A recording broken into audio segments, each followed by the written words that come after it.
Hello friends, আশা করি সকলে ভালো আছো। আমিও ভালো আছি। 5 দিন বাড়িতে ছিলাম না, আমাদের ট্রেনিংয়ে গিয়েছিলাম। তো আজকেই দুপুরবেলা বাড়িতে এসেছি ঝড় ঝাপটার মধ্যে দিয়ে। তো বাড়িতে আসার পরে যে আমার বর একটা গোটা দেশি মুরগি নিয়ে এসছে, এরকম ছড়া ছড়া অনেক ডিম আছে, ভেতরে আছে।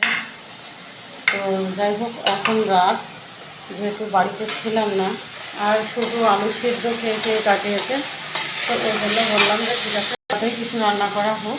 তো লেগে গেছি রান্না করতে। দেশি মুরগির ঝোল করব আর গরম গরম ঝোরঝাড়া ভাত। আমি এখানে প্রথমে শুকনো লঙ্কা, তেজপাতা, জিরে ফোড়ন দিয়ে প্রথমে পেঁয়াজ বাটাটা, আধা বাটা করা পেঁয়াজটা হাফ ভেজে নিয়ে এবার দিলাম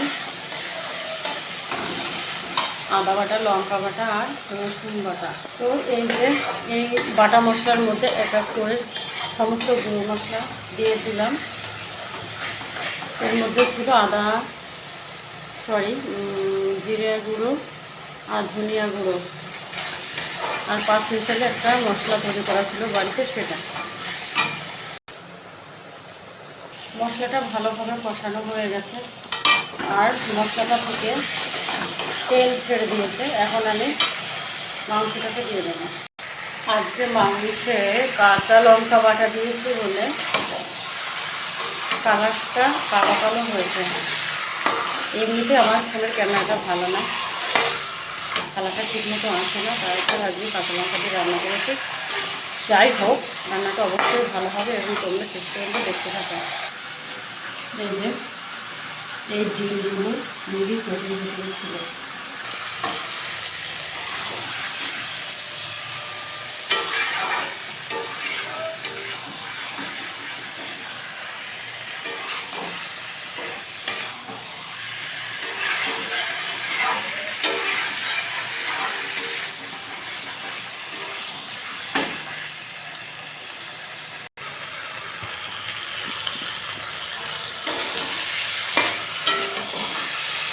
এই যে মাংস থেকে তেল ছেড়ে দিয়েছে, কষানো প্রায় হয়ে এসছে। যখন মাংস থেকে তেল ছেড়ে দেবে তখনই কষানোটা হয়ে যায়। তো আমারও প্রায় কষানো শেষের দিকে। আমি এখন ওই ডিমটা দেবো আর আলু দেবো, দিয়ে আর একটু কষিয়ে নেবো। দেখতেই পাচ্ছ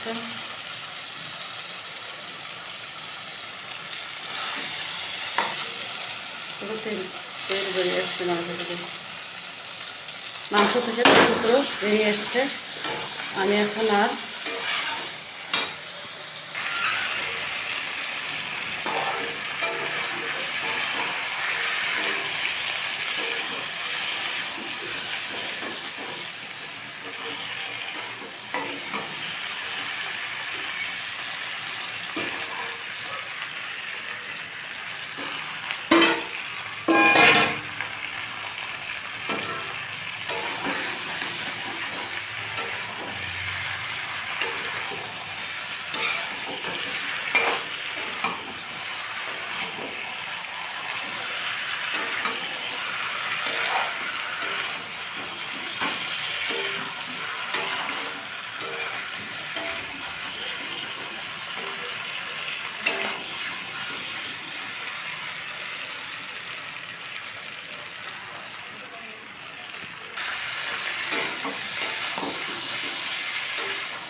শুধু আলুটা দিয়ে আলুর দম করবো ভেবেছিলাম, কিন্তু শেষমেশ মাংসটা আনা হলো বলে আর আলুটা দিয়ে মাংসই রান্না করে ফেললাম।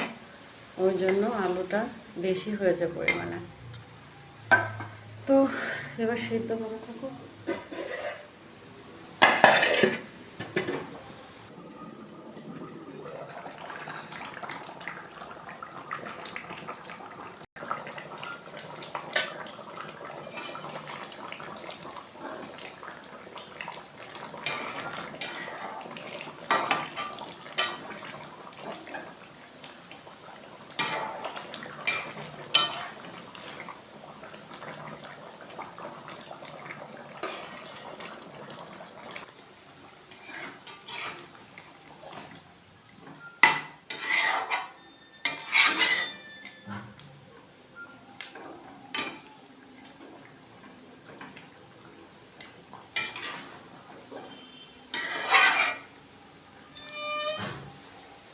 দেশি পাতলা ঝোল রান্না কমপ্লিট।